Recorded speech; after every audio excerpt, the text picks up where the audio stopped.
ಆಯ್ತು ಬಿಡಿ. ತುಂಗಾನಗರ ಠಾಣಾ ವ್ಯಾಪ್ತಿಯಲ್ಲಿ ಬರುವ ವಾದಿಹುದ ಅನ್ನೋ ಒಂದು ಏರಿಯಾದಲ್ಲಿ ನಿನ್ನೆ ರಾತ್ರಿ ಒಂದು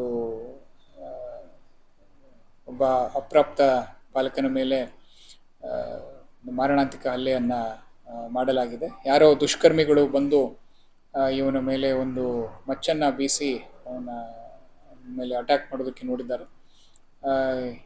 ಸದ್ಯಕ್ಕೆ ಆ ಬಾಲಕನನ್ನು ನಾವು ಆಸ್ಪತ್ರೆಗೆ ದಾಖಲು ಮಾಡಿ ಅವನು ಅಂಡರ್ ಅಬ್ಸರ್ವೇಷನ್ ಕರೆಂಟ್ಲಿ ಇದ್ದಾರೆ.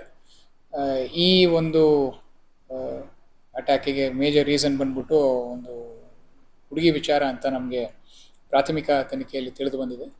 ಇದನ್ನು ನಾವು ನಮ್ಮ ಬರುವ ಇನ್ವೆಸ್ಟಿಗೇಷನಲ್ಲಿ ಮತ್ತೊಮ್ಮೆ ನಾವು ವೆರಿಫೈ ಮಾಡಿ ಇದ್ರ ಬಗ್ಗೆ ಹೆಚ್ಚು ಕೂಲಂಕಷವಾಗಿ ಪರಿಶೀಲನೆ ನಡೆಸ್ತೀವಿ.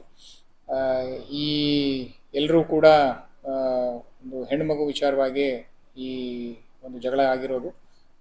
ಸಾಯಂಕಾಲ ರಾತ್ರಿ 9:45 ಅಷ್ಟೊತ್ತಿಗೆ ಇವನ್ನ ಹುಡ್ಕೊಂಡ್ಬಂದು ಅವನ ಮೇಲೆ ಅಟ್ಯಾಕನ್ನು ಮಾಡಿದ್ದಾರೆ.